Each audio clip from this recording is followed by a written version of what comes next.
Slate or anything? We've already slated. Oh, no. Joe, you got a slate here? He's getting a slate right now. We're rolling.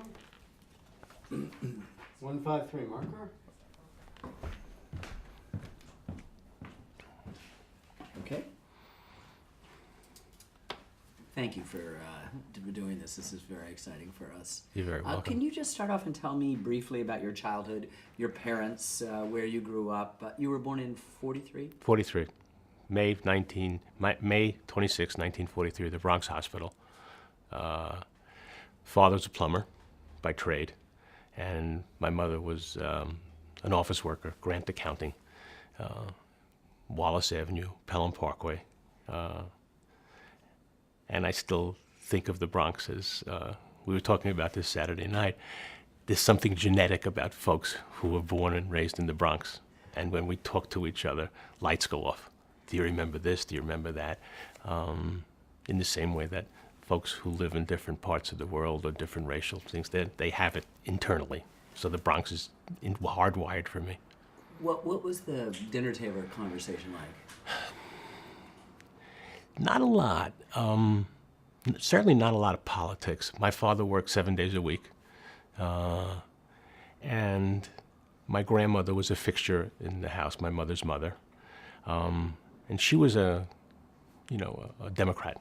So she really loved Roosevelt, And I didn't know who Roosevelt was, except sometimes when I came home from school, the McCarthy hearings were on. And she was pretty, both really bright and illiterate. So she loved to watch TV, and she loved to mix it up when we got home. She was really, the Yiddish word is tumler. She loved to mix it up and go at it. And when do you feel your first political consciousness came about? What was it? When did you start to think about politics? I had little snippets of it, Ken, in high school, little pieces. I remember being taken by Alan Patton's books, the South African stuff. And I remember standing up for things that weren't okay, but very vaguely and very intermittently. Stuyvesant was racially mixed, but very few black people, very, very few black. And City College was probably the first time that I took on some of these battles. I remember a guy who was an engineering student who was pretty right-wing, and we used to go at it in the North Campus cafeteria. That was my memory. When did you first start? Yeah. Mark, when Yeah. you lean forward, we get some mic channel. Okay. Everybody settle, please. Still speed? Yep. Mark, you said it? Yep, thank you. So what about Vietnam? When did you first start hearing about the place? In the beginning of, I have to go back a little bit. At City College, I had a classmate whose father was a dentist. It was Bruce Rubin. And he got drafted at age 55, which essentially ended his career. He had to sell his practice. And so I found out that there were two draft laws, one for enlisted people and one for doctors. So I'm starting dental school now and thinking, I have to get on top of this. I can't have the Army dictate the rest of my life the way it did for Bruce's dad. So I think I was a freshman or maybe the beginning of my second year, and that's when I decided I would sign up. And I signed up with no thought about Vietnam at all, because that was 65 maybe, and Westmoreland was saying, the light at the end of the tunnel, and that's going to end. So I didn't think that was even remote. Did you believe in the cause? No. My But question's not in it. I believed in the United States. I was brought up to be a patriot, or at least whatever patriotism stood for then.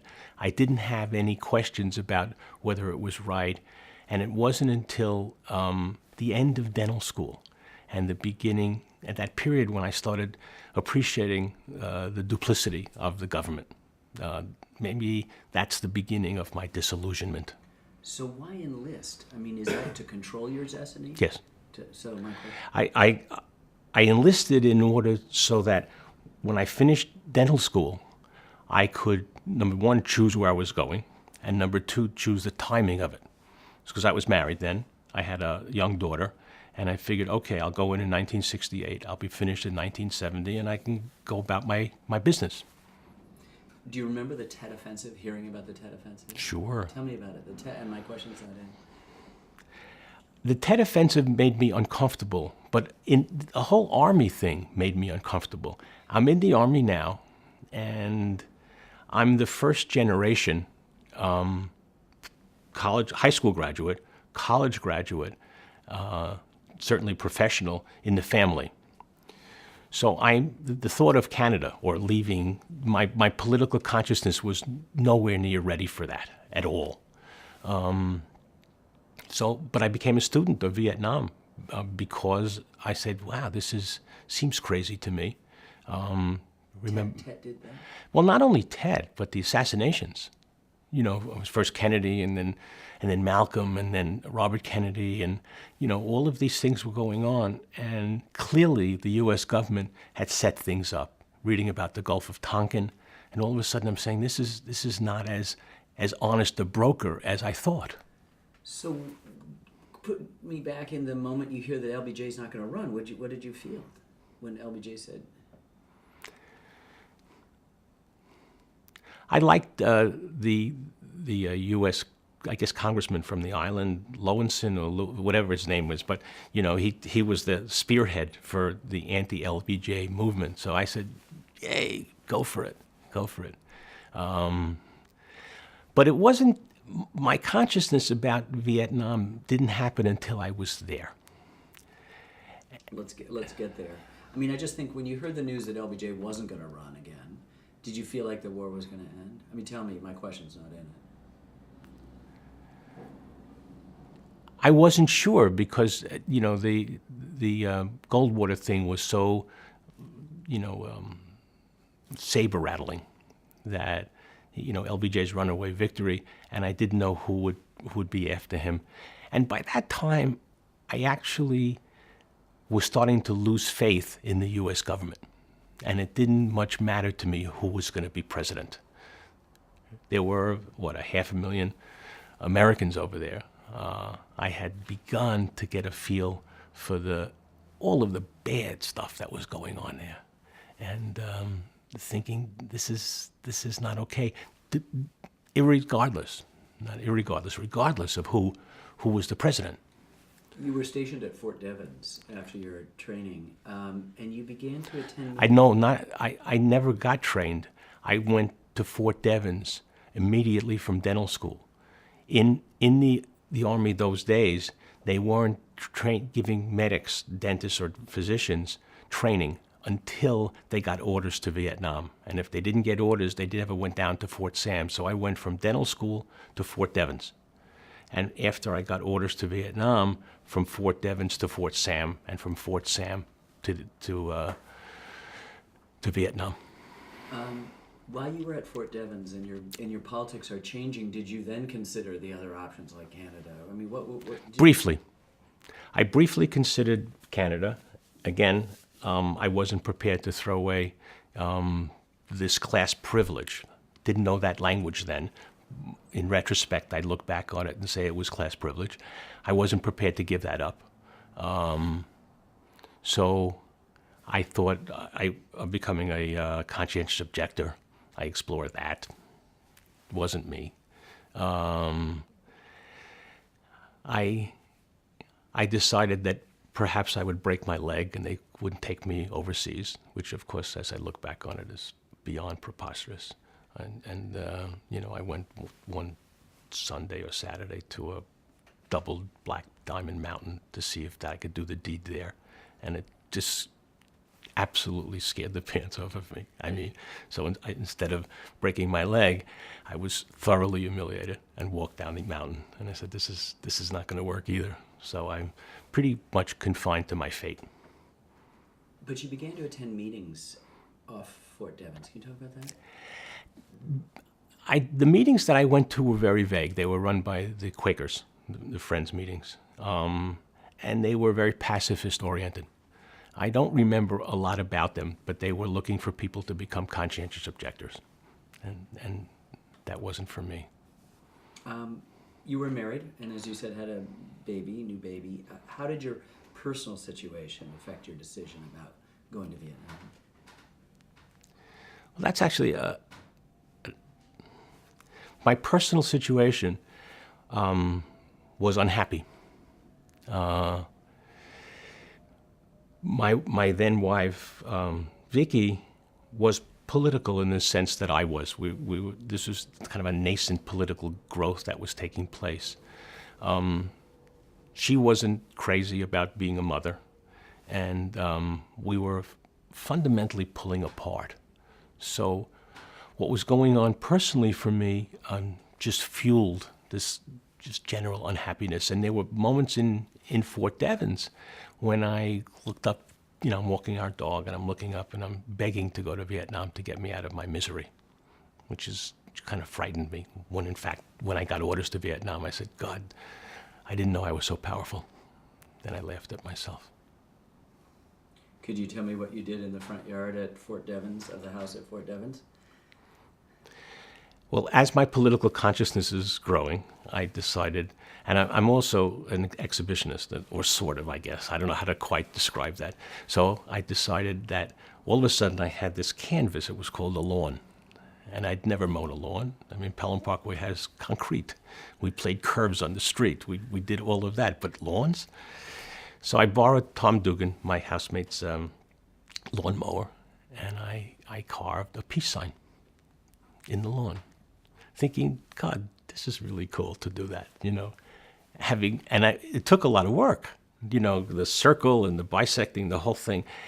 And the house that we had was on the corner. So if you're coming into the base, you have to see it. Wasn't off in the corner.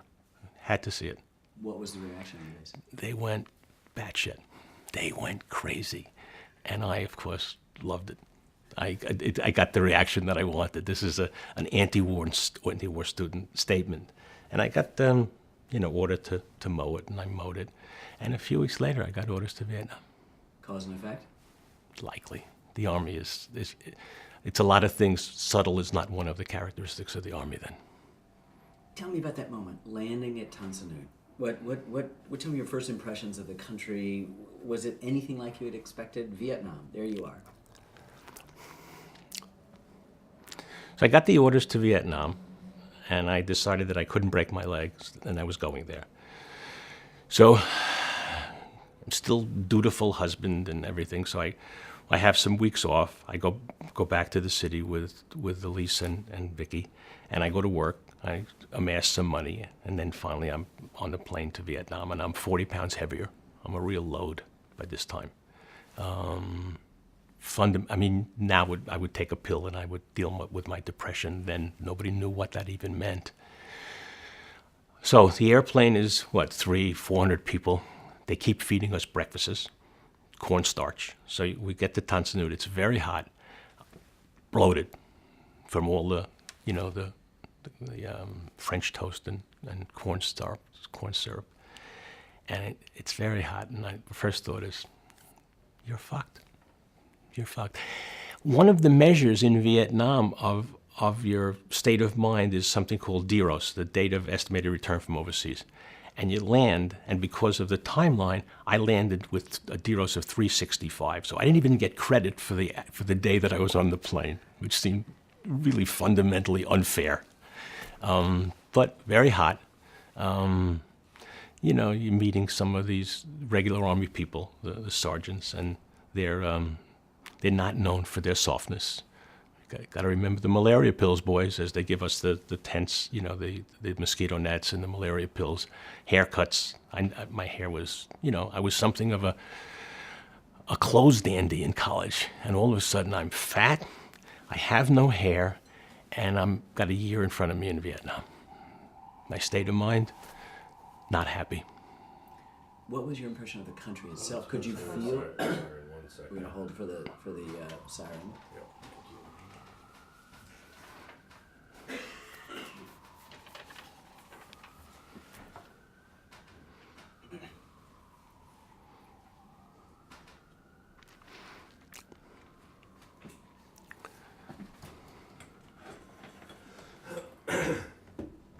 Okay.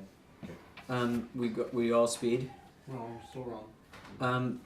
So of Vietnam itself, were you able to register an impression of the country besides hot? No, I didn't have any impression of the country, only of the Army. So, you know, they gave us all of our stuff, including a .45, which I thought was ludicrous. Me having a gun to shoot seemed insane. I moved from the Air Force Base to a holding area to my first assignment, which was in Chu Lai, which was in I Corps, the northern part of the country.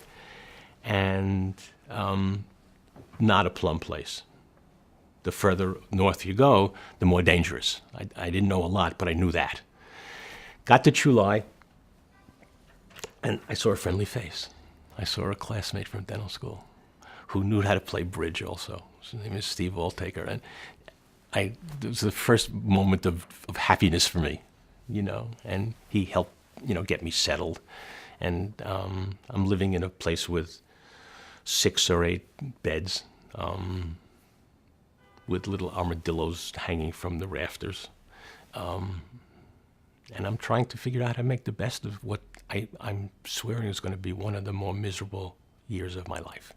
Who is May? Oh, that takes me further out. She was a young woman, a street worker, a prostitute that I met when I was in Taiwan on our R&R. And she was kind of for me, like a week's love interest.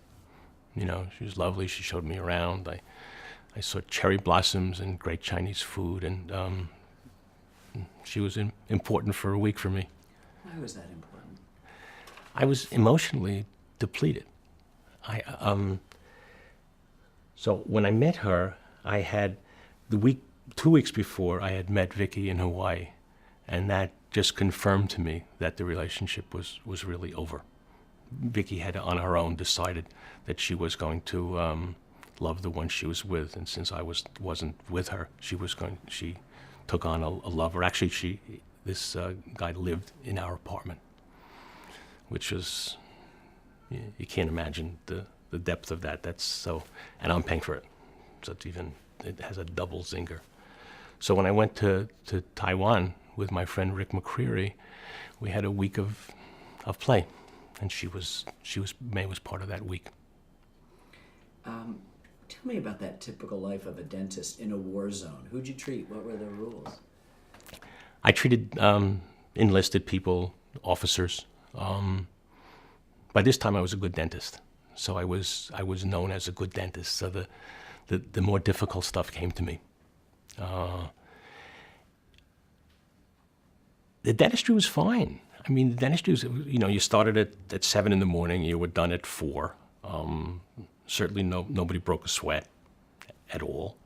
I went on they were called DENCAP missions, Civilian Action Program missions. So we went 2 helicopters full of assistance and supplies, and we went into villages and took out bad teeth.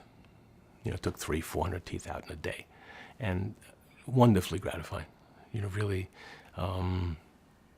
independent of that. Was that the best treatment? It was the only treatment that was available, and we were taking care of it. So it was very gratifying. We talked to a lot of grunts, a lot of guys in combat, frontline, you know, shit happening every single moment, and they have a very different experience than you had. Can you help understand your war? Were you ever really scared, or were you ever in serious danger? From the moment I landed, I felt myself in danger. From the very moment. Again, visualize Vietnam the shape of a pencil. And anything to the South China Sea is on the right, and to the left is Cambodia, Thailand. And the rockets were coming in from there. So almost from the very beginning, you heard rockets come in, RPGs coming in at night. And they could kill you. So the first thing you learned in Vietnam, if you had any smarts at all, is to make the distinction between incoming and outgoing. The very first thing, you know, incoming was first a whoosh and then the explosion, and outgoing was first the explosion and then the whoosh.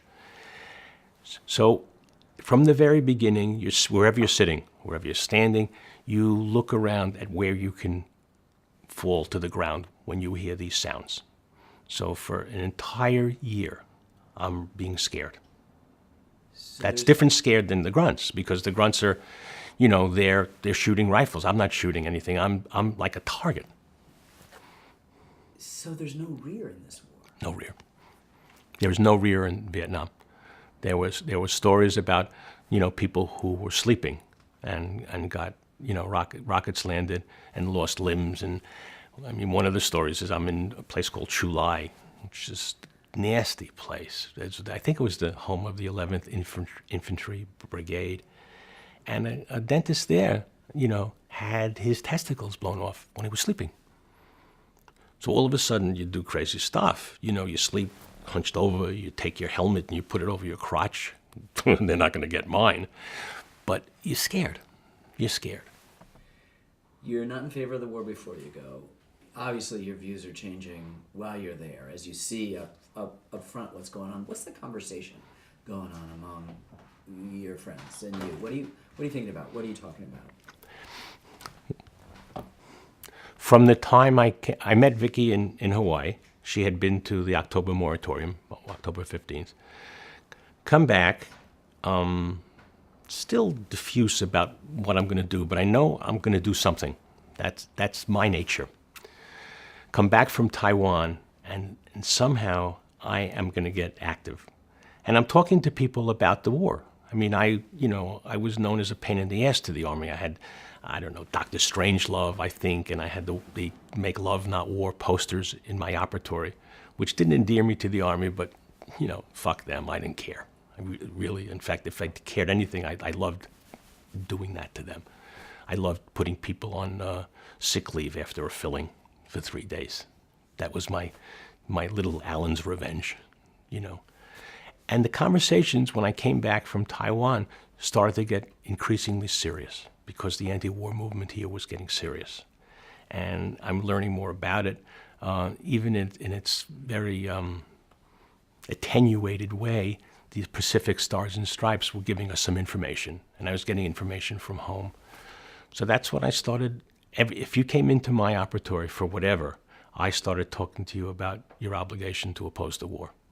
And did others agree with you? Did you? Lots of people agree. There was a very powerful anti-war movement in Vietnam.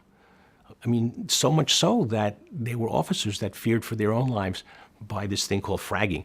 There were officers that didn't want to be in officers' clubs because it was a great place to have a hand grenade thrown in there and get people killed.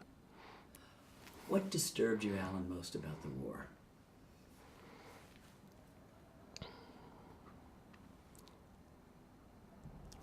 There were a bunch of things that just tore me up. Later on, I became so disillusioned with the U.S. government and its lying but that wasn't what tore me up. What tore me up was seeing the way that we decimated an entire race. We turned the women into prostitutes. Anybody under 30 or 40, whatever, they had no way of making a living. So they became, prostitutes for the U.S. and Korea and the other armed forces. We turned their men into docile broom sweepers. We turned older women into mama-sans. They cleaned our rooms, ironed our clothing, polished our boots. I felt terrible about that. I didn't even have the language to express that. So I expressed it with my political beliefs. I'm gonna let that clear for. Can you tell me about Long Binh? What was the base like? I mean, and what did it say to you about the American presence in Vietnam? Well, Long Binh was the 50,000 person center. It was maybe half hour outside of Saigon, helicopter ride. It was the headquarters of, I guess it's MACV, military, whatever command thing. Lots of of officers there, zillion officers clubs. Its presence there said we were there for a long time, that we were there for a long time. It's like a city, right? I mean, City, 50,000, you know. And the adjective was always sprawling when you read about it in the newspapers, always sprawling Vietnam, sprawling Long Binh, you know. And it was the place that I left to go to Taiwan and came back. And that's where my political activity was. And that's where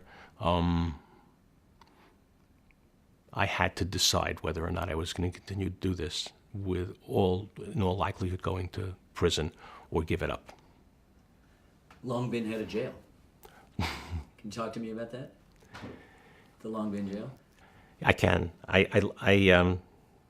My dental clinic, mine and other people, was right next to LBJ, affectionately known as Long Binh Jail. LBJ. Guess who was in LBJ? Mostly people of color who did petty stuff. They went AWOL. They didn't want to fight. They didn't want to risk their lives for this thing that they didn't have any skin in, none at all. So I got to talking to a lot of them as they came through the clinic.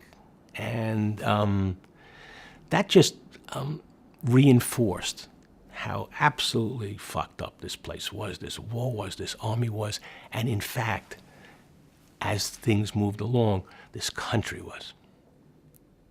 There was a riot in the summer of '68. Do you remember that? No, I don't think I was in Long Binh in the summer of '68. I was in July then. They brought in. Do you remember they brought in the Green Berets to Long Binh, accused of murdering a double agent? Do you know that story? Vaguely. Okay, let me go on. Talking about fucked up. In mid-November 1969, the news breaks about My Lai. Can you just put me there in your gut? What did you think? Did you talk about it? What was the conversation about it? Well, some of the folks that I hung out with when I was in Long Binh were the New York Times people. First started with James Sturber, who wrote an article about me and the petition, and then followed up by a guy named Henry Kam, who was he was thrown out of Russia, actually. So he was kind of a political guy also for reporting on the repression there.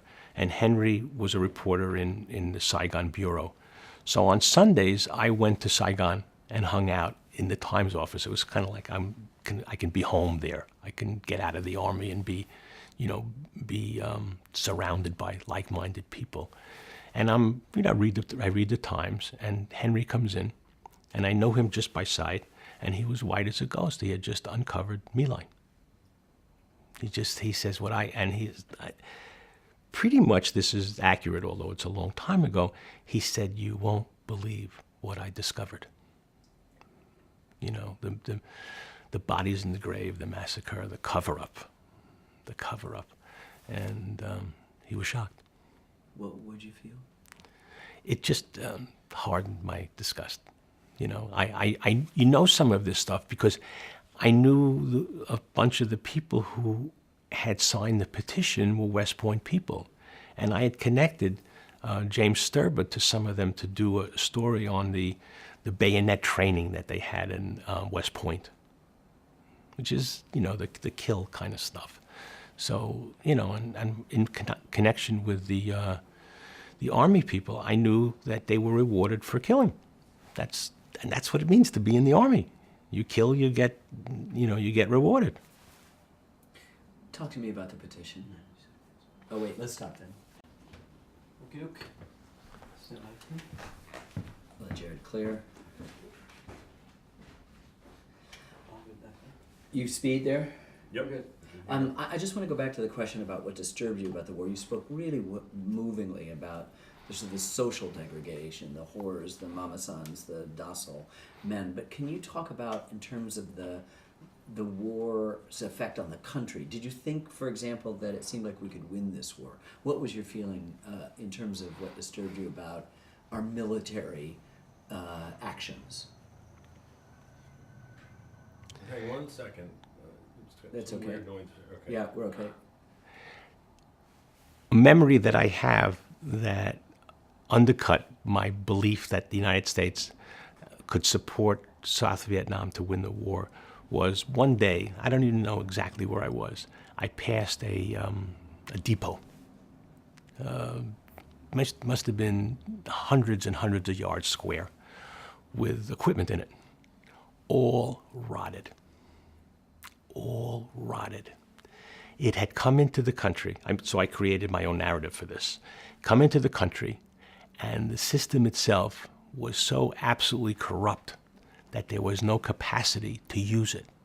So I felt, I'm paying for this. Americans are paying for this. It's coming here, and there's no way to distribute it. And that was a moment when I said, this is just never going to be winnable. I mean, I knew something about the corruption of the governments there and all of that stuff. And not only the governments, I mean, the USAID, you know, it was joked that's how you transported drugs, using the diplomatic airplanes. So I had no illusions that the United States could ever win that. You know, I'd also become a fan over this time. Now I'm trying to become smarter. So the more I read about Ho Chi Minh, and the more I'm appreciating that the more we bombed the North, the more they built. The more we bombed hospitals, the more they built hospitals. I'm saying, this is not an enemy that we can defeat. We don't have any skin in the game. They have their country. So, you know, I learned something about politics in that way. Folks who don't have, you know, a vested interest in this thing other than political power. And we're killing these people. Killing these people and leaving decimation in our wake. That was a time, of course, when you started to learn a little bit about this product that Dow had called Agent Orange. Agent Orange. And only later would Agent Orange and me, you know, have something in common. November 69, anti-war protests are at their highest. Casualties are terrible. Many veterans we've spoken to felt deeply resentful and angry at the protesters that were going on back. They hadn't been to Vietnam. They couldn't make a judgment. How could they do about it? You must have heard those opinions. What did you think at the time? Yeah, I thought they were wrong. I thought the opinions, the anti-protester opinions, were wrong. I thought they were politically fueled. That, you know, I mean, the working class was getting the shit kicked out of it, and they were angry at privileged middle-class kids who would come out and protest. So I understood that, but I thought it was a mistake. I mean, so November is the Vietnam moratorium. What did that inspire you to do in Vietnam? Well, I decided I would become an author. I would I would author a moratorium petition, and that gave me a focus for people coming into the operatory. And I said, okay, I believe that everybody should take a stand on this.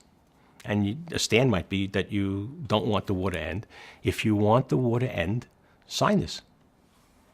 You know, and a number of people signed it. So all of a sudden, I have this document that's hot stuff. You know, and I didn't appreciate, again, you know, you never know the consequences of exactly what you're doing. But all of a sudden, I have this hot document. I'm getting letters from Army people stateside asking to be put on the list. I'm getting a lieutenant colonel. I'm getting these West Point guys to sign it. And, I mean, they have a lot at stake, and they're signing it. I mean, and one West Point guy went back to his commander, and the guy says, this is pretty close to treason. Sign this, and you can kiss your career goodbye. This is unprecedented in the middle of wartime for active duty soldiers to do this. Right. I mean, how risky was this? How risky was it for you? When I was doing this, and I've revisited that period a lot in my head, I didn't feel the risk at all. I was really in a zone. I felt so righteous and so proper in what I was doing. So, some of the things I've written and the little, 500-word essays, I always thought of Elise, my daughter, when I was doing this. I thought, what kind of world do I want to leave her? What's the legacy going to be? And I had I would have gone to prison if it weren't for Elise. I would have said, sure, you want to take 27 months? Fuck you, I'll go to prison. But I didn't, so that's all hindsight. But I wasn't fearful. You will also, in addition to a petition, you wore and you encouraged other people to tell me what you wore. Yeah, I had my greens, my fatigues, and I put a black armband on my thing. And that made me, the Army went, crazy. What did they do? They started an investigation. The CID is the Criminal Investigation Division of the Army. And they started an investigation. They started sending people to the clinic, but I had enough of folks at the front who told me, this guy is coming, this guy's coming. So, I had some fun with that. The guy came in and I said, gee, I think you need to lose all your teeth, because he was an investigator.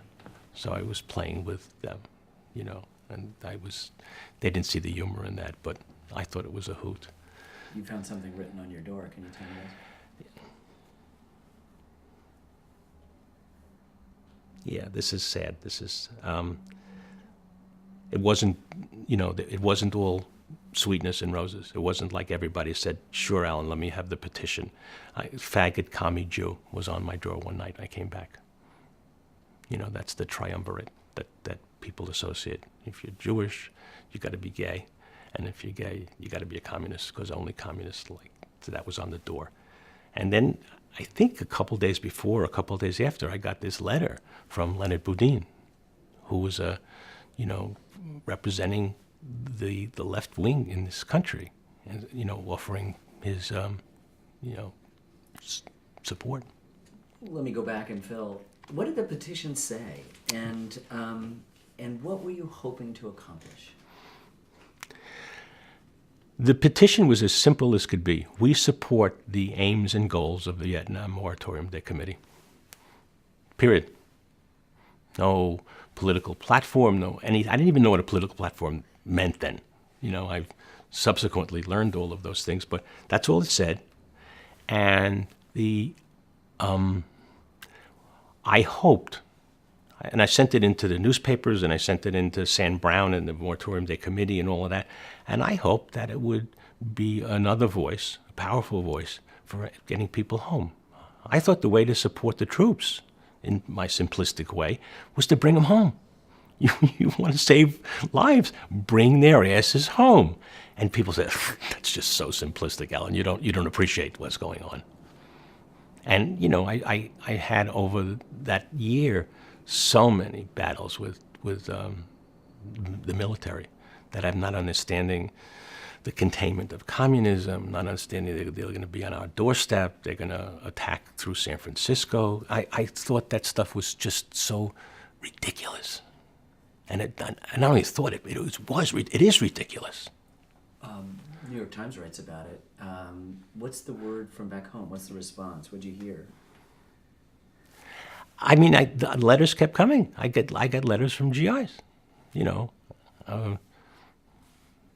My poor mother, she's a part of this narrative. Every time there was an article about me, she went to the emergency room at Einstein. She got nervous. She had, so she had this son who, she bargained for me to get married, have babies, get rich, become famous so she could brag on me. All of a sudden, she's got this kid who's doing stuff that's making her crazy. But she's taking some pride in it also. She works at Einstein in the grant accounting department. So the doctors that she works for are coming in and saying, to your son. CID's after you. Were you in serious hot water? Well, according to Tom Dugan, if I didn't stop immediately, I would have been court-martialed. Tom Dugan's your old friend from Fort Devens. He comes back into the picture here, right? Well, when the CID started, I realized that I need to have a lawyer. I can't do this. I had no idea what to say, what not to say. So I found Tom, who was a lawyer with JAG in Saigon, and he was lovely.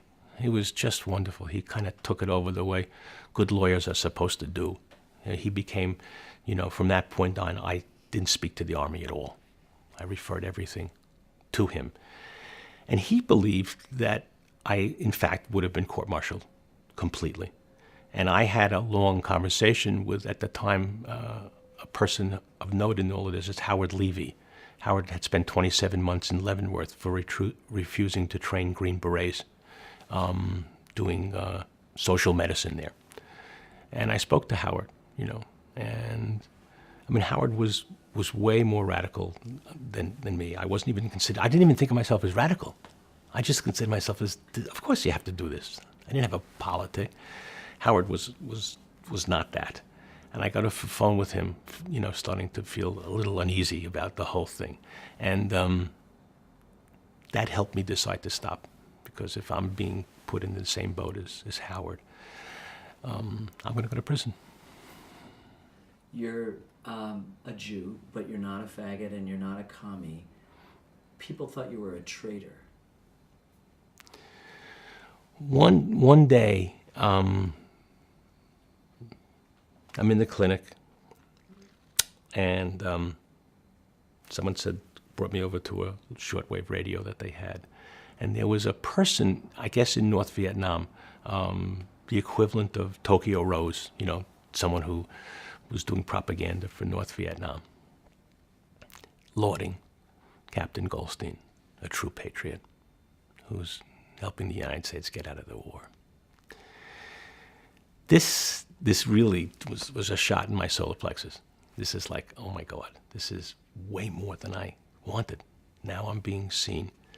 I know I'm not a traitor. I know I'm not doing that, but I'm being seen as a traitor, and I'm being seen as an ally of whatever her name was. She had a cute little, wasn't Tokyo Rose, but it was something like that. So I was getting in deep. Too close for comfort. For sure. On Thanksgiving, a week or so after your protest, some of the staff at a field hospital near Pleiku decided to fast to protest the war. Did you hear about it? Can you I tell me did. that story? I don't know much about the fast in Pleiku. I heard about it, and people were connecting the dots. They were saying the Pleiku thing and the petition and all of that. At this time, so we're talking about Thanksgiving, the turn of the war is getting more and more unwieldy for the United States. The corruption in the Saigon government was becoming apparent. There were coups and counter coups and counter coups. There were drug exposés from U.S.-supported flights with USAID. GIs were having a greater voice. And the movement at home was very, very powerful, and it was affecting us. Tell us about being at Nha Trang. What did you do when you got there? Nha Trang was the place that they sent me after I promised to stop organizing. Nha Trang was like the R&R center for in-country. If you killed enough Vietnamese, they sent you there for 3, 4, 5 days. And I went there and I said, okay, I have, 3.5, 4 months to go. And I'm done with the moratorium. I'm done with the petition. And that's when I decided just to do dentistry. Embarrassingly to think about it, but I worked on my tan.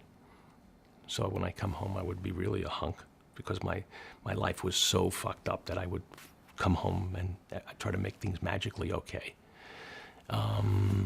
It was said there that for $5 you could get a steak, a beer, and a blowjob. Can you talk about sort of that off hours life? I know your emotions are pretty mixed on the subject, and you've talked a little bit about what we did to the country.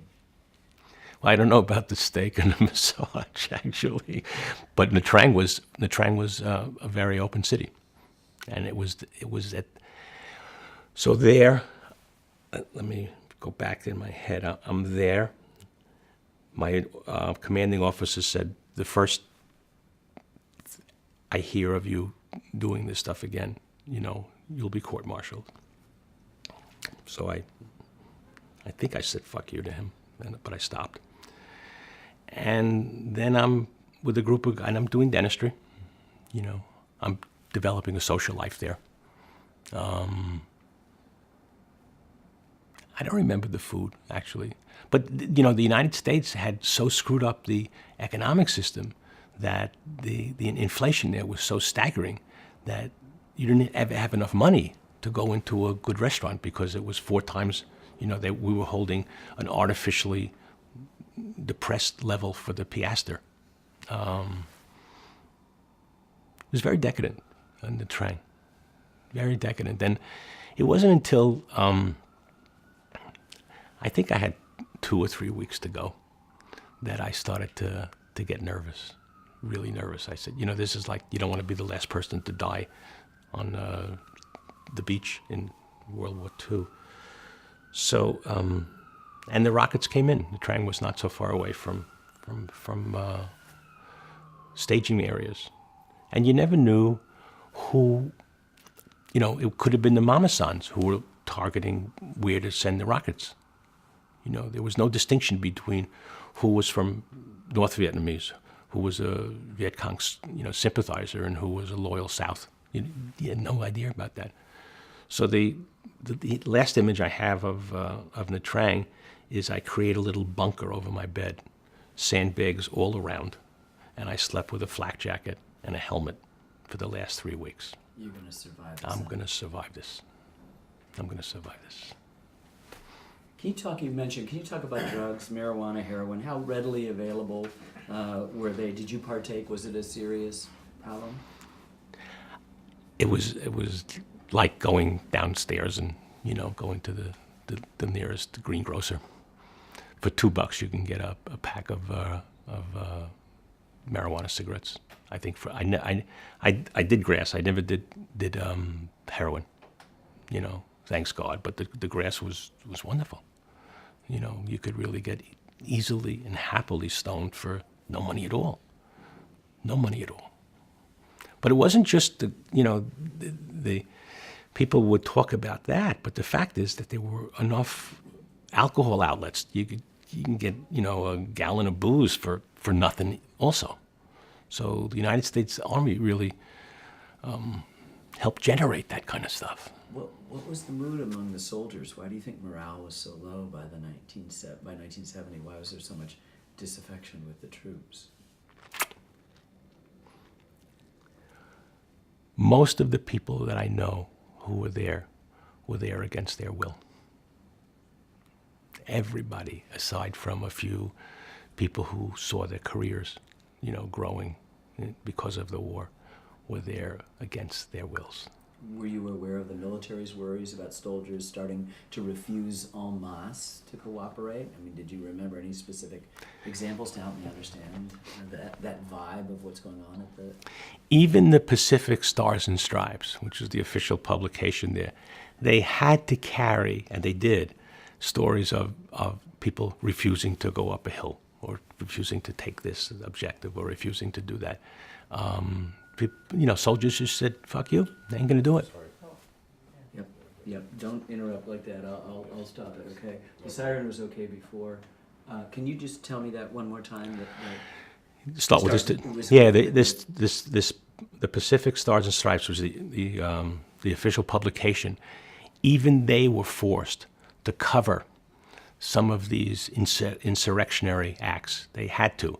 And increasingly, the storyline was GIs refused to follow orders. They refused to take this. They refused to take casualties. People just, there are some stories. I don't know if they're true, but of people being sent down to the field. They find a safe place. They signal to Viet Cong. They get together. They smoke joints. They split up and they go home and they say, couldn't find them. Couldn't find them. So there's a whole kind of shadow, opposite military going on. AWOLs are loose in the country, right? Yeah. People aren't serving. There's a drug subculture. There's an anti-war subculture. People are refusing. I mean, it seems like this is schizophrenic. At least schizophrenic. I don't know what the word would be for 3 or 4 things going on simultaneously, but there were also lots of babies. There were also GIs impregnating Vietnamese women. So you have now a large group of little kids around that are fathered by the U.S. military and mothered by Vietnam. And the kids are, by the way, gorgeous. I mean, they're gorgeous, and they're brought up in this very contradictory and crazy situation. You mentioned fragging before. Did you hear or see of any actual incidents of fragging? No, just heard. I heard of fragging, but I didn't see it. I wasn't, I didn't hang out in officers' clubs very much.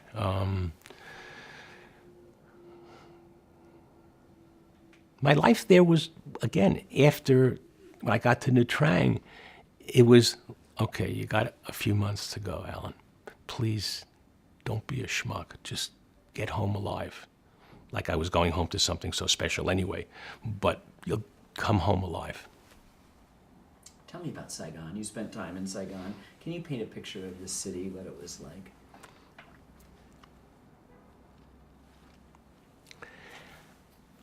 I've never been to India, so I don't know what a Calcutta would be like. But in my mind's eye, if I had been there, I imagine it would have been like Saigon, teeming with people.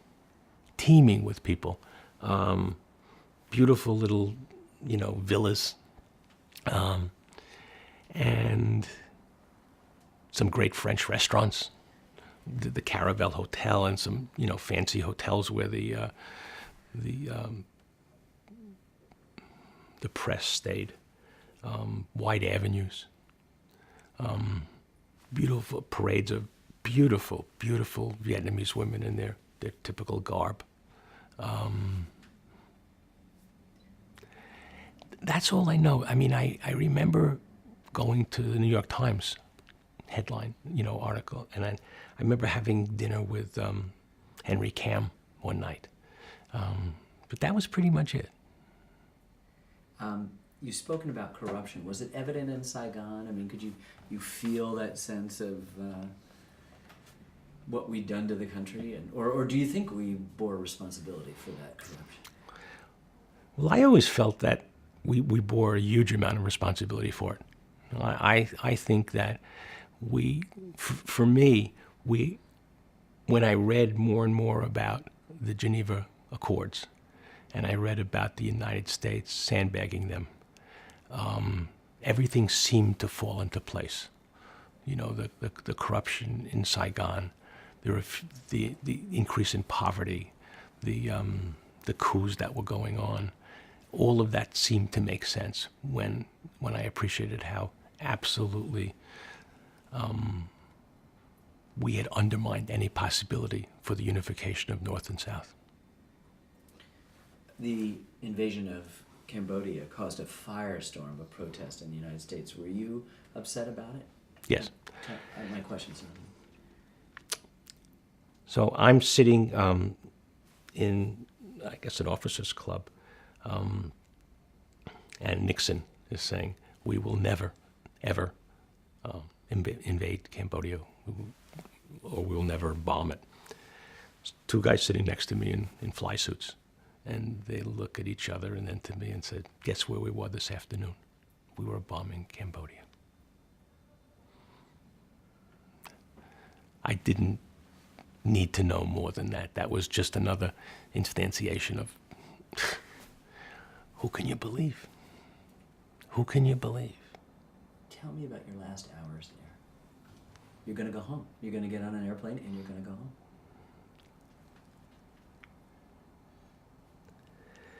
My last hours there were with some trepidation because I knew my marriage was over. This notion of, the dream that my mother had laid out, my father too, was silly. I had worked for 4 months getting trim and getting tan. So I'm this model guy going home and feeling like absolute shit. So and finally the plane takes off, and I land in, I don't even remember the air base, but it was in the Northwest. And this kid wanted to say, we'll get you out to New York as soon as we can. And I was in his face, and I said, you don't understand. I'm taking the next plane you got. I spent a year in that fucking hellhole. But terrified going home. As bad as Vietnam was, I had learned what Vietnam was. Going back to this world that I only had little fragments of was really terrifying to me. Also, the larger American world is sort of turning upside down. You get back, and can you talk about looking at the front page of the paper the day after the event happened? Yeah. So I'm in the plane, and I'm going back. I guess it was JFK, because LaGuardia didn't have the long runways then. So I get off the plane, and in the plane, I had taken a change of clothes. I left everything associated with the Army behind. Underwear, socks, shoes, everything. And I had like a pair of chinos and a T-shirt. I get off the jetway, and the paper in the front is the Kent State story. The Kent State. So you see this young woman cradling the head of her dead comrade. And it was very vivid. It was like, wow, this is... So the war was here. The war was here. And I had no idea how to process that. I mean, I have no idea. So, there's Kent State. I guess a month or two before was another murder in another college, Jackson State. I didn't know then that Attica would be coming down the line. I didn't know. The world was nothing that I had seen before or planned. You become active in the protest movement. At times you were incredibly outspoken. Can you tell us about the Cooper Union moment in '71? Well, I decided, again, at some point, probably a little bit like my decision when I got back to Nha Trang or to Long Binh, that I needed to stand up. I just couldn't be silent. And this world of privilege that had been mapped out for me just wasn't going to work. So I joined the group. And we went around busting up meetings. I mean, not physically busting them up, but psychologically busting them up. If there was a speaker there that said some stuff that we thought was wrong, we commandeered the floor and spoke up. So one day, John Knowles, who was the head of the Rockefeller Foundation, I guess, was giving a talk in Cooper Union, and he was talking about zero population growth, which then we saw as very anti-poor, really anti-poor. So, I put my hand up to be recognized, and of course, people at this point, I wasn't to be recognized. They knew that opening my mouth, letting me open my mouth was a problem. So I walked up to the stage and I took over the microphone. This was when the First Amendment really had some clout, and I really believed in it.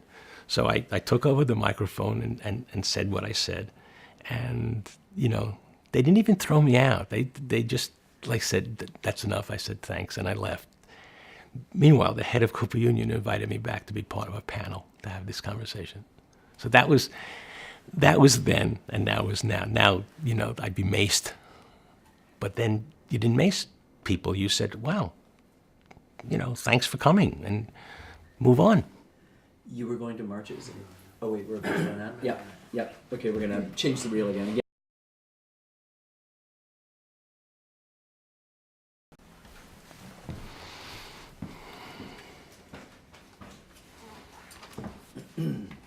Everybody settled? What was it like going to the marches in Washington?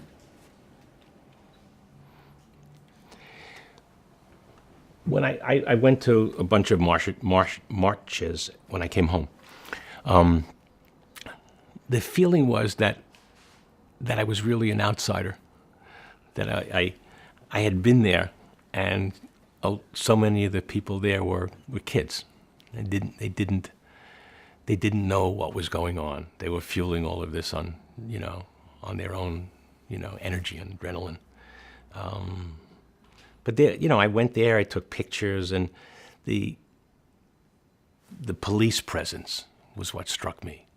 I have a photo that I took where the cops are lining the top of a building. They're really, they're freaked out. But the movement was alive and well, and it was doing fine. I mean, one of the places my political life took me was to Boston, to the anti-busing stuff. And when the war ended, in, I guess it was May of '75 maybe, there was jubilation. And I'm in a bar in Boston, and I'm a star. I said, wow, he was there.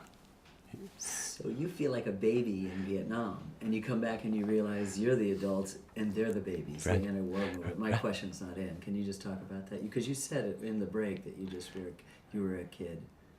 You felt like a kid when you were in country. Well, in country, I am a novice. I'm for the first time in my life finding my political chops, just beginning. I come home, and all of a sudden, I'm a veteran. And I don't mean veteran as a veteran in the Army, but I'm a political veteran. I have been organizing people. Part of what is an extraordinary experience, and I think for other people who have become organizers in their life, and I'm sure this is true for everybody, when you have the capacity and you see that what you're doing can change people, it's got some juice to it, boy. You say, all of a sudden, wow, I made a difference in this other person's world. And I tried to do that a lot. Some of it was inappropriate. I went to a dentist against the war thing in Manhattan when we first came home. They were clueless. I thought a great tactic would be to put braces on kids' teeth so they couldn't get drafted. I thought that was a pretty simple thing to do. The dentist thought that was such a violation of the Hippocratic Oath. And I ranted, and, Vicky thought I sounded like a lunatic, and likely true. We talked earlier about the grunts and the guys who hated the Vietnam protesters when they were in country. Did any of those grunts come up to you and give you shit when you were over there, saying, you privileged dentist, you're living this cushy life, we're out on the line all the time? Did somebody ever challenge you directly in Vietnam?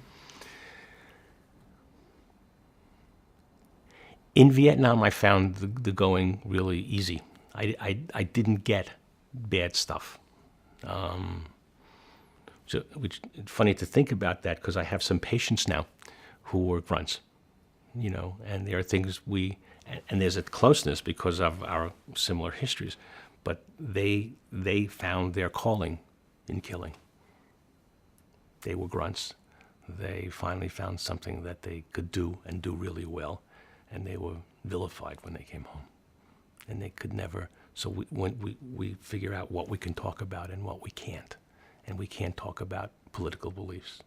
The guys I'm thinking about, they would die for me. They would absolutely die for me. But we can't talk about politics. They believe that they found their calling, and I was sullying that memory. So it's very. I guess the part of this that is hard to sort out is the different class issues, the class differences, the views about the war, who was right. To this day, you get some of those folks, and they believe that the United States, if they put enough firepower into this and enough determination, would have won the war.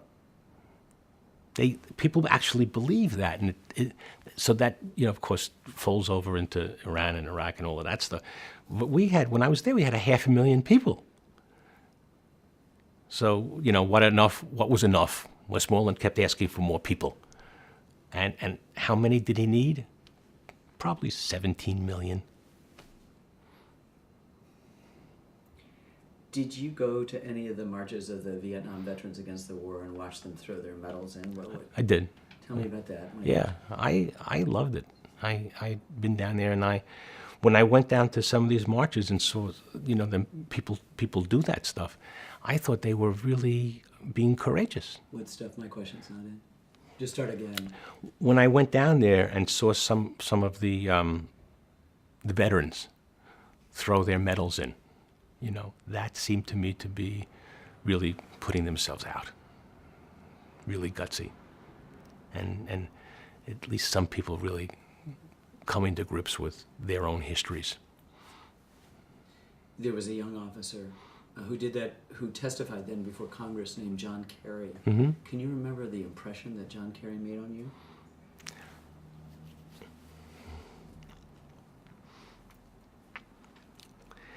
I thought I didn't follow Kerry very much. I just saw it as a sort of a sidelight.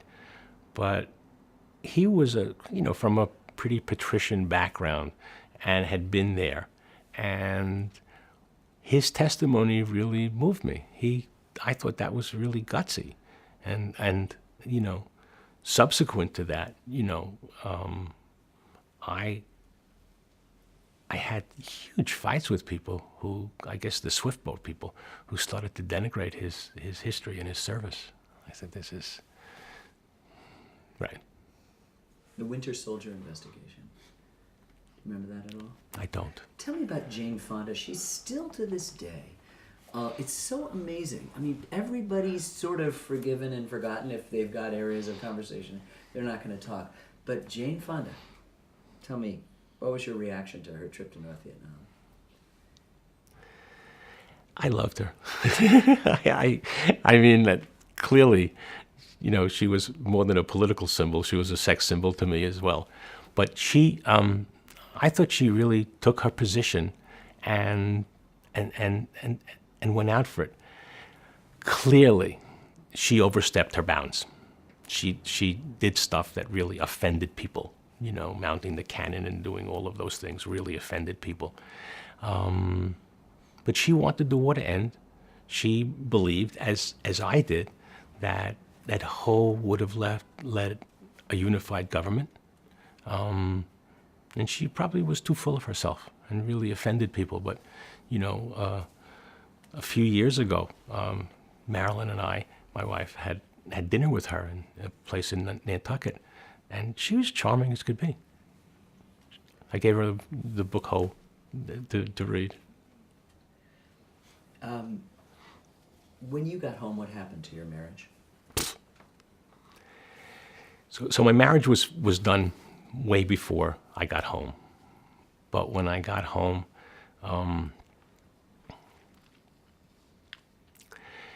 I found out that Vicky had been living with somebody in our apartment when I almost the whole year I was gone, 9 months of it.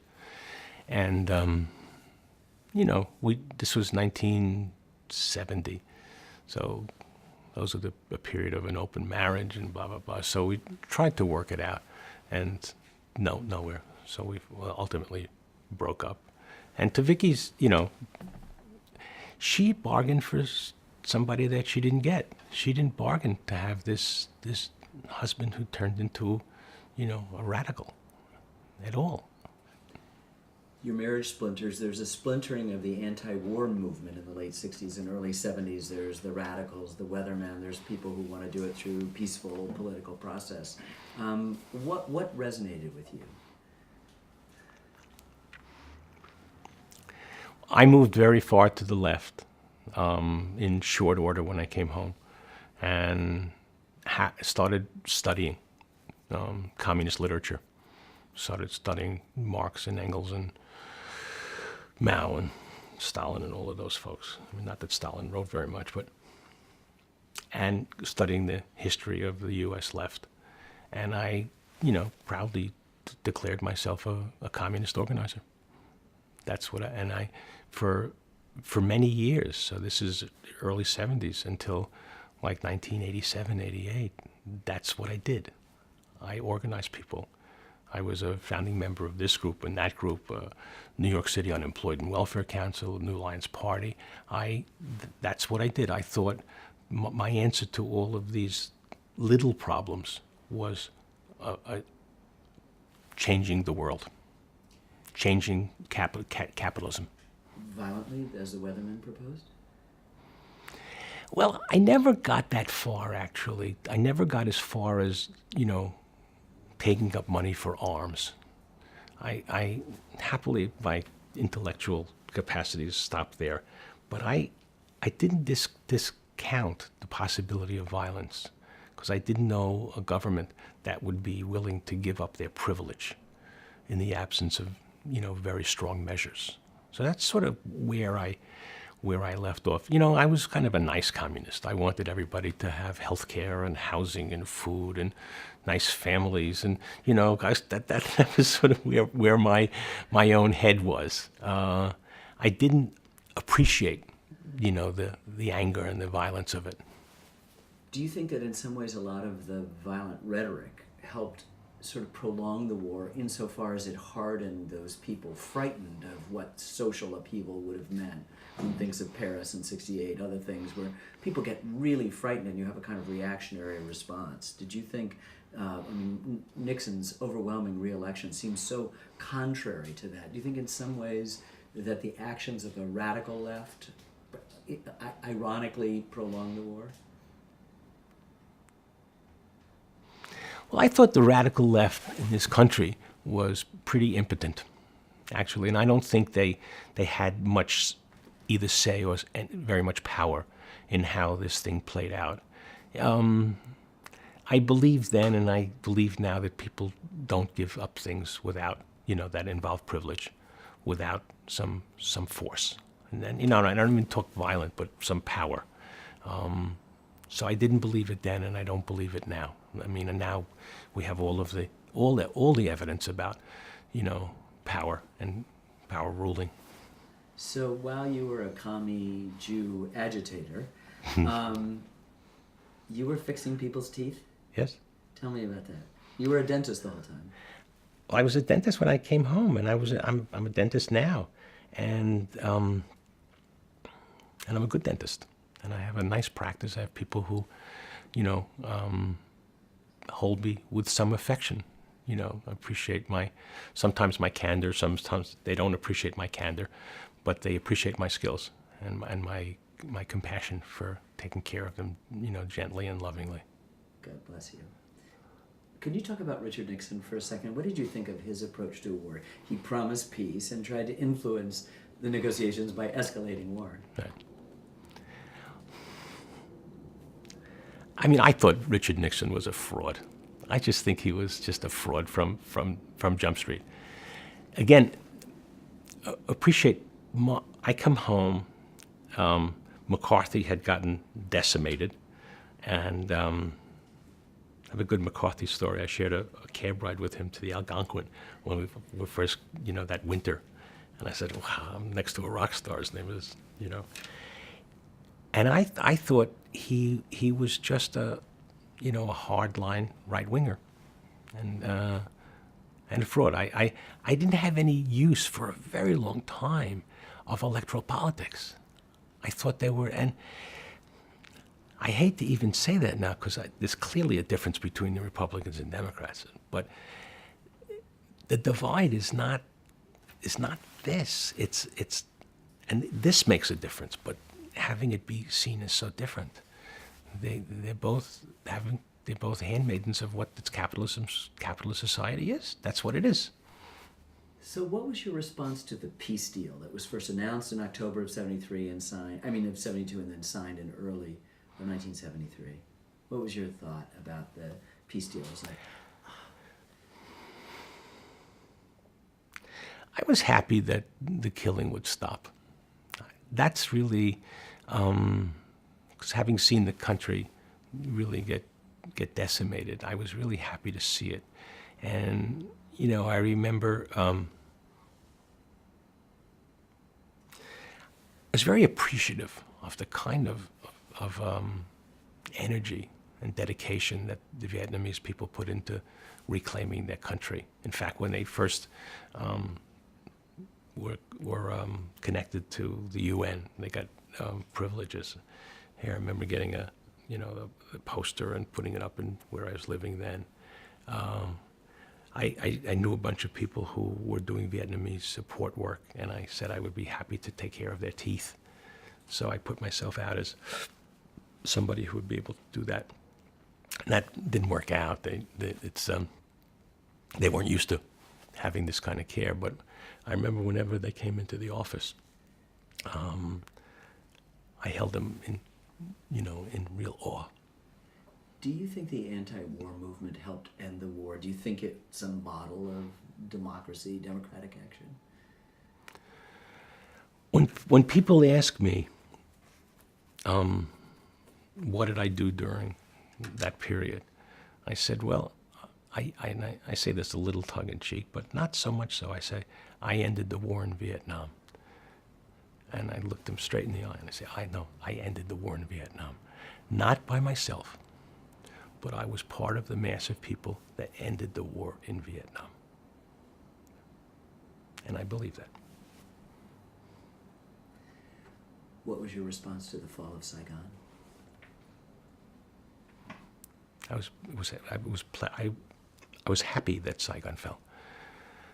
Again, that seemed to be a fitting ending to that period. Have you ever been to the wall? I knew you wanted to go on. Well, the other part of that is that it's like a piece of unfinished business for me. I mean, I want to go back there, Marilyn, and I talk about revisiting, Vietnam. I clearly have some ghosts there. You've never been back? Never been back. Never been back. But you want to go? Yes. The wall. Have you been to the wall in Washington? Number of times. Tell me.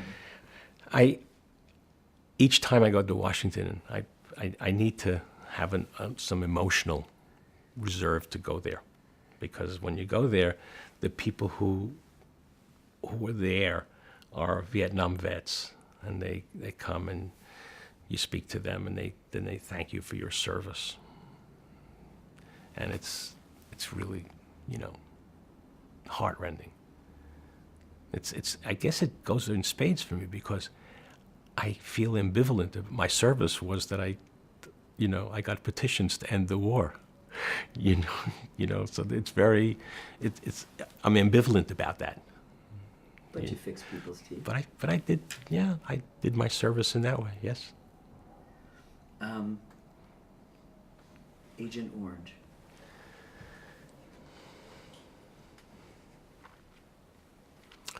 I'm in Chu Lai, early part of my tour there, and we see these planes going over, and they're spraying stuff. Find out it's this new thing from Dow called Agent Orange. Don't make much of it. 1975. I'm diagnosed with stage 4B Hodgkin's disease. And then it's acknowledged that Hodgkin's is one of the Agent Orange diseases. So Vietnam almost killed me that way. Stage 4B is the last stage. It's 1, 2, 3, 4, and it's A and B. I was, given months to live. And then I had, I did a bunch of alternative things, as you would imagine from my history. And then I went to chemotherapy. And then in 1982, I got a relapse and did chemotherapy and radiation. And, I've been disease-free since, but not finished with Agent Orange, because from all of this work, I had quadruple bypass in September of '01. A consequence of, the chemotherapy. My vessels became really inelastic. The war that keeps on giving. Keeps on giving. A couple years ago, I had an operation to open up one of my carotids. So it's a, I think ultimately I'm probably going to die from Agent Orange, but I just hope it's way out there. It's not so soon. Me too. What lessons should we take as a nation from the Vietnam experience?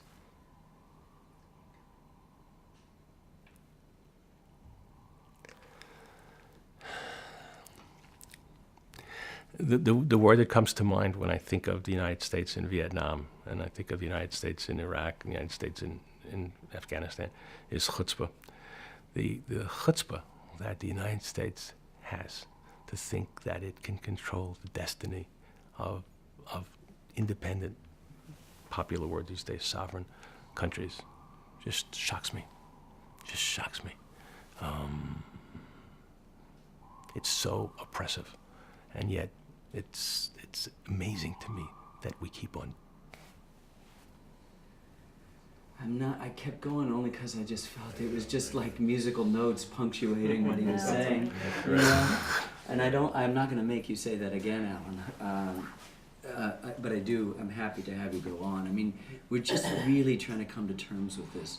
We'll let this policeman get his way through Manhattan. His bagel. Yeah. Is the bagels ready, you think? I mean, we're just trying to understand what happened, obviously, but also what we can take away from it. What did it teach you?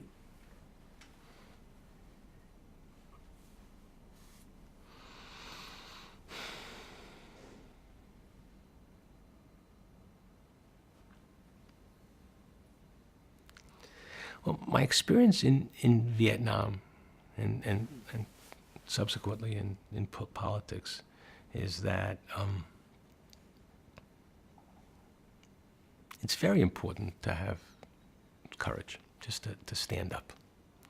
You have to temper it with your own capacities for that and your own risk factors and all of that stuff. But what's going on in this country now is entire classes of people have no skin in the game. It almost will sound like Charlie Rangel now. This is a pro-draft perspective. Until other people with privilege have skin in the game, the folly of Iran and Iraq will continue. Not that we didn't have that in Vietnam, and still happened. But can you imagine friends and family who have kids and sitting on the sideline now when their kids were drafted to go fight that war? It's inconceivable to me. So if there's a lesson, this government hasn't heard it. When you speak about courage, which I agree completely, what? Just I can see let go of the credential there. Yeah. Oh, I'm sorry. When you speak about courage, and I agree with you, I also think about someone watching this. He goes, okay, he's a dentist. He's over there. He's not on the front lines. What's courage about this?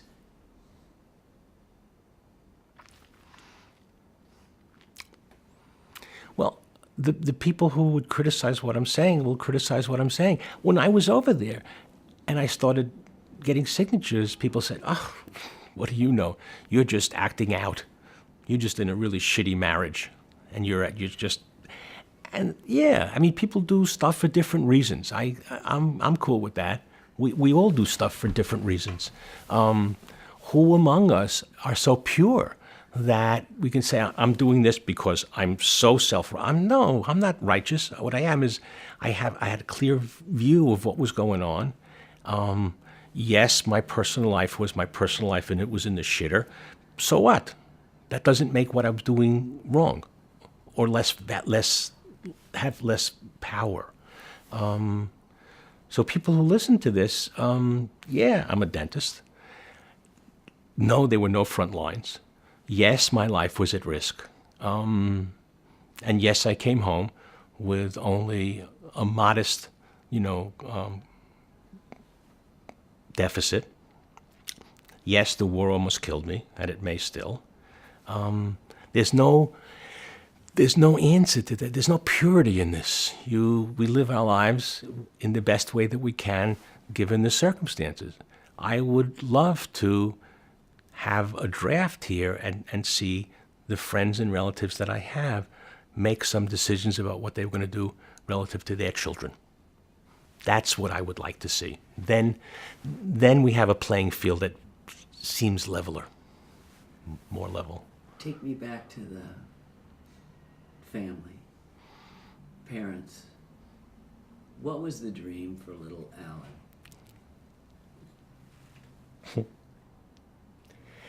It was very clear. I mean, I'm going to be a professional, no issue. So I had a choice. Physician, dentist, engineer, lawyer. The choice became really clear. My grades were not great enough to think about medical school. I thought being a lawyer was just horseshit, which I now agree with. I wasn't so good in math, so and I was dating somebody, so I said, okay, dentistry. It doesn't take a zillion years.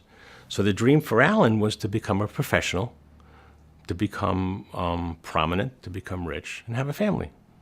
That was, and give something that my mother could brag on. That was the dream for Alan. And then Vietnam got in the way. Yeah. My question's not in it. Well, then not only Vietnam got in the way, but Alan got in the way. Alan's consciousness got in the way. I think of my mother in the process of thinking through this period. Sadly, she had no clue that her Alan was going to be doing this stuff, largely because Alan had no clue. Alan had no clue. A friend of ours, we were complimenting her on, she's got 4 boys, and they're really nice kids. And I say something like that, and she said, wait till they're 40. Then I'll tell you how they turn out. Before 40, it's a crapshoot. And that's, so what Sylvia had in mind for Alan and what Alan had in mind for Alan were very different. Thank you. That's fantastic. Thank you. Okay. Can I? Still rolling? We have Buddy? speed. No speed. So, Alan, Lynn's question is pretty simple, that there is a sense of you rejoicing at the fall of Saigon, but there's a reality to life in Vietnam under the communist regime that eventually took over. Can you talk about that? Well, sometimes when I think about the fall of Saigon, I question myself, and the question that I ask is, am I over-romanticizing communism? And I'm probably guilty of that. Again, I believe idealistically, that some of the communist ideals, the socialist ideals, are really good. But the communists did some bad stuff. But we overstated it. As we're overstating this stuff going on in Afghanistan and Iraq now, we're talking about bloodbaths and this and that. And that was one of the arguments for staying in Vietnam. And that never materialized. It never materialized. So in the face of that argument, that, anybody who helped us would get whatever, that didn't happen, and it cost tens and tens and tens of thousands of lives, not only Americans, but of other nationalities, with the argument that was fallacious. We prolonged this without necessity. And yes, I get romantic about when I dream about a just world. Call me silly, but that I would like the just world. And I, over the years, I've, tried to do that in a big political sphere. Now I have my little world in my dental office and my family and Marilyn's family, to try to make things as nice as we can for people. Great. Thank you. Wonderful. Fantastic. Room tone.